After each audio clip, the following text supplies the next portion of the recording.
Hi hello ಸ್ನೇಹಿತರೆ, welcome to our YouTube channel. ಎಲ್ಲರೂ ಹೇಗಿದ್ದೀರಾ? ಎಲ್ಲರೂ ಚೆನ್ನಾಗಿದ್ದೀರಾ ಅಂತ ಅಂದ್ಕೊಂಡಿದ್ದೇನೆ. ಎಲ್ಲರೂ ಫಿಸಿಕಲ್ ಪಾಸ್ ಮಾಡಿದ್ದೀರಿ. ಒಳ್ಳೆ ಪಾಸಿಟಿವ್ ಥಿಂಕಿಂಗ್ ಮಾಡ್ತಾ ಇರಿ. ಈ ವಿಡಿಯೋದಲ್ಲಿ ಒಂದು ಮಹತ್ವದ ಮಾಹಿತಿಯನ್ನು ತೆಗೆದುಕೊಂಡು ಬಂದಿದ್ದೇನೆ. 1:1 ಲಿಸ್ಟ್ ಏನು KPTCLನಲ್ಲಿ ಜೂನಿಯರ್ ಪವರ್ ಮತ್ತು ಜೂನಿಯರ್ ಸ್ಟೇಷನ್ ಅಟೆಂಡರ್ ಹುದ್ದೆಗಳಿದೆಯಲ್ಲ, ಆ ಒಂದು ಹುದ್ದೆಗಳ ಫಿಸಿಕಲ್ ಈಗಾಗಲೇ ಮುಗಿದಿದೆ. ಆ ಒಂದು ಫಿಸಿಕಲ್ ರಿಸಲ್ಟ್ 1:1 ಲಿಸ್ಟ್ ಯಾವಾಗ ಮತ್ತು ಈ ಒಂದು ಲಿಸ್ಟ್ ಬಿಡಲು ರಿಯಲ್ ಫ್ಯಾಕ್ಟ್ ಏನು ಮತ್ತು ಪ್ರೊಸೆಸ್ ಕಂಪ್ಲೀಟ್ ಆದಂತಹ ಪ್ರೊಸೆಸ್ ಅನ್ನು ಈ ಒಂದು ವಿಡಿಯೋದಲ್ಲಿ ಡಿಸ್ಕಸ್ ಮಾಡಲಿದ್ದೇನೆ. ಎಲ್ಲರೂ ಸಂಪೂರ್ಣವಾಗಿ ವೀಕ್ಷಿಸಿದರೆ ಅರ್ಥ ಆಗುತ್ತೆ. ನೋಡಿ ಸ್ನೇಹಿತರೆ, KPTCLನಲ್ಲಿ ನೇಮಕಾತಿ ಪ್ರಕ್ರಿಯೆ ನಿಧಾನವಾಗಿ ನಡೆಯುತ್ತೆ, KPSC ಥರ. ಹಾಗಾಗಿ ಈ ಹಿಂದೆ ಒಂದು ಜೂನಿಯರ್ ಅಸಿಸ್ಟೆಂಟ್ ಎಂಬ ಹುದ್ದೆಗಳ ಎಕ್ಸಾಮ್ ನಡೆಸಿದ್ರು. KPTCL KE ಮೂಲಕ ನಡೆಸಿದ್ರು. ಅದು KPTCL ಅಂಡರಲ್ಲಿ ಬರುತ್ತೆ. ಅಂದರೆ KPTCL ಹುದ್ದೆ ಆಗಿರೋದ್ರಿಂದ ಅದು ಸಂಪೂರ್ಣವಾಗಿ ಇನ್ನೂ ಕೂಡ ಯಾವುದೇ ಲಿಸ್ಟ್ ಬಿಟ್ಟಿರುವುದಿಲ್ಲ. ಇದು ಜೂನಿಯರ್ ಪವರ್ಮ್ಯಾನ್ ಮತ್ತು ಜೂನಿಯರ್ ಸ್ಟೇಷನ್ ಅಟೆಂಡರ್ ಹಾಗಾಗುವುದಿಲ್ಲ.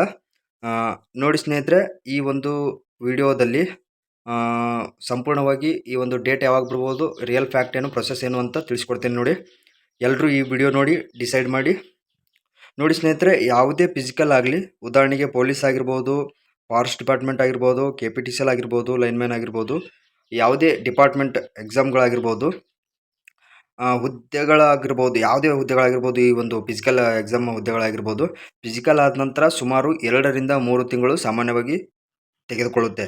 ಏನಾದರೂ ಡಿಲೇ ಮಾಡಿದರೆ 3 ರಿಂದ 4-5 ತಿಂಗಳವರೆಗೂ ಹೋಗ್ಬೋದು. ಆದರೆ ಇದು ಬೇಗ ಆಗುತ್ತೆ ಅಂತ ಅಂದ್ಕೊಂಡಿದ್ದೇನೆ. KPTCL ಜೂನಿಯರ್ ಪವರ್ಮ್ಯಾನ್ ಮತ್ತು ಜೂನಿಯರ್ ಸ್ಟೇಷನ್ ಅಟೆಂಡರ್ ಹುದ್ದೆಗಳ 1:1 ಲಿಸ್ಟ್ ಸುಮಾರು ಸೆಪ್ಟೆಂಬರ್ ಇಲ್ಲ ಅಕ್ಟೋಬರ್ನಲ್ಲಿ ಬಿಡುವ ಸಾಧ್ಯತೆಗಳು ಎಲ್ಲ ಇವೆ. ಅಲ್ಲಿಯವರೆಗೂ ಈ ಪ್ರೊಸೆಸ್ ಬಗ್ಗೆ ಸಂಪೂರ್ಣವಾಗಿ ತಿಳ್ಕೊತಾ ಇರಿ. ನೋಡಿ ಸ್ನೇಹಿತರೆ, ಈ ಪ್ರೊಸೆಸ್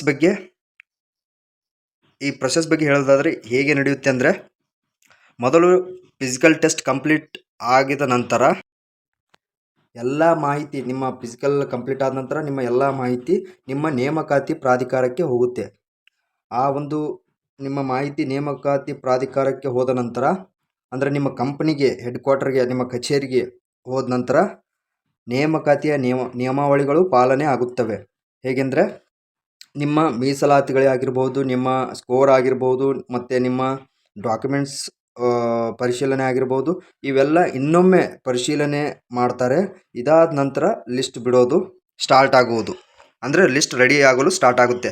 ಯಾವ ಕೆಟಗರಿಗೆ ಎಷ್ಟು ಜನ ಫಿಸಿಕಲ್ ಟೆಸ್ಟ್ನಲ್ಲಿ ಸೆಲೆಕ್ಟ್ ಆಗಿದ್ದಾರೋ ಅವರೆಲ್ಲರನ್ನು ತೆಗೆದುಕೊಂಡು ಸ್ಕೋರ್ ಹೆಚ್ಚಿರುವ ಅಭ್ಯರ್ಥಿಗಳ ಇಳಿಕೆ ಕ್ರಮದಲ್ಲಿ, ಅಂದರೆ ಸ್ಕೋರ್ ಹೆಚ್ಚಿರುವಂಥ ಅಭ್ಯರ್ಥಿಗಳ ಮೇಲೆ, ಅದಾದ ನಂತರ ಅವರಕ್ಕಿಂತ ಕಡಿಮೆ, ಹೀಗೆ ತಯಾರಿಸುತ್ತಾ ಕೊನೆಗೆ ಆ ಒಂದು ಕೆಟಗರಿಯಲ್ಲಿ ಎಷ್ಟು ಹುದ್ದೆಗಳಿರುತ್ತವೆ ಅಲ್ವೋ, ಆ ಒಂದು ಹುದ್ದೆಯ ಕೊನೆಯ ವ್ಯಕ್ತಿಯ ಸ್ಕೋರ್ ಏನಿರುತ್ತೆ ನೋಡಿ, ಆ ಒಂದು ಸ್ಕೋರನ್ನೇ ನಾವು ಕಟ್ ಆಫ್ ಎಂದು ಕರೆಯುತ್ತೇವೆ. ರೆಡಿ ಆದ ನಂತರ, ಅಂದರೆ ಲಿಸ್ಟ್ ರೆಡಿ ಆದ ನಂತರ ಅದನ್ನು ನೇಮಕಾತಿ ಪ್ರಾಧಿಕಾರ ಅಪ್ರೂವ್ ಮಾಡುತ್ತೆ. ಅಪ್ರೂವ್ ಮಾಡಿದ ನಂತರ ಎಲ್ಲರ ಅನುಮತಿ ಪಡೆಯುತ್ತದೆ. ಉದಾಹರಣೆಗೆ ಸರ್ಕಾರಕ್ಕೂ ಕಳಿಸ್ಬಹುದು. ನಂತರ ಎಲ್ಲ ಕಂಪನಿಗಳ, ನಿಮ್ಮ ಕಂಪನಿಗಳ ಒಂದು ವೆಬ್ಸೈಟ್ನಲ್ಲಿ ನಿಮ್ಮ ಒಂದು 1:1 ಲಿಸ್ಟ್ ಬಿಡ್ತಾರೆ. ಇದು ಸ್ನೇಹಿತರೆ complete real fact and process. ಎಲ್ಲ ಅರ್ಥ ಆಯಿತು ಅಂದ್ಕೊಂಡಿದ್ದೇನೆ. ನೀವು ಯೋಚನೆ ಮಾಡಿ, ಎಲ್ಲ ಲಿಸ್ಟ್ ತಯಾರಾಗಬೇಕಾದ್ರೆ ಎಷ್ಟು ದಿನ ತೆಗೆದುಕೊಳ್ಬೋದು. ಈ ಒಂದು ಪ್ರೊಸೆಸ್ ಕಂಪ್ಲೀಟಾಗಿ ಹೇಳಿದ್ದೇನೆ. ನೀವು ಎಷ್ಟು ದಿನ ಆದಮೇಲೆ ಬಳಿಕ ಈ ಒಂದು ಲಿಸ್ಟ್ ಬಿಡ್ಬೋದು ಅಂತ ನೀವು ಯೋಚನೆ ಮಾಡಿ, ಥಿಂಕ್ ಮಾಡಿ. ಇದರ ಬಗ್ಗೆ ಯಾವುದಾದ್ರೂ ಒಂದು ಡೌಟ್ಸ್ಗಳು ಇದ್ದರೆ ನನಗೆ ನೀವು ಕಮೆಂಟ್ ಬಾಕ್ಸ್ನಲ್ಲಿ ತಿಳಿಸ್ಬೋದು. ನಾನು ನಿಮಗೆ ರಿಪ್ಲೈ ಮಾಡಲು ಪ್ರಯತ್ನ ಮಾಡುತ್ತೇನೆ. ಇದಾಗಿತ್ತು ಸ್ನೇಹಿತರೆ ಈ ಒಂದು ಇನ್ಫಾರ್ಮೇಷನ್. ಇಷ್ಟ ಆದರೆ ಲೈಕ್ ಮಾಡಿ, ಶೇರ್ ಮಾಡಿ, ಸಬ್ಸ್ಕ್ರೈಬ್ ಮಾಡಿ, ಫಾಲೋ ಆಗಿರಿ ಅಂತ ಹೇಳ್ತಾ ಈ ಒಂದು ವಿಡಿಯೋವನ್ನು ಇಲ್ಲಿಗೆ ಎಂಡ್ ಮಾಡ್ತಾ ಇದ್ದೇನೆ.